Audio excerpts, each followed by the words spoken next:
சின்னாத்திரம்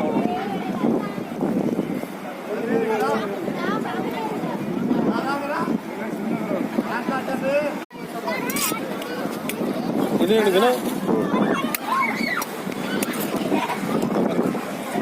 மாதிரி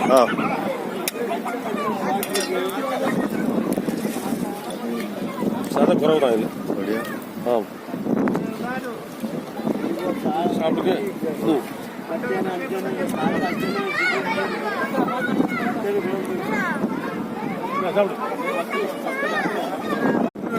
கடல் குச்சி நாங்கள் தான் எடுப்போம். இது வந்து இது மூலவேதி வயிற்றுளைச்சல் வேற ஹார்ட் ப்ராப்ளத்துக்குலாம் நல்ல மருந்து இது கிடைக்காது. நாங்கள் ஒரு வருஷத்துக்கு இது வந்து ஒரு மாதம் தான் எடுப்போம். இந்த கார்த்திகை மார்கழி வேற மற்ற நாள்லாம் எடுக்க முடியாதுங்களால கடல் அலை கூடிடும் சொல்லி எடுத்து கொடுத்தோம். நல்ல மருந்துன்னா சரியான மருந்து இது, நல்ல சூப்பர் மருந்து. இவ்வளோ முட்டை கருவு போல தான் இருக்கும். எதுக்கு நல்லதுன்னு சொல்லுங்க. இது வயிற்றுளைச்சல் மூலவேதி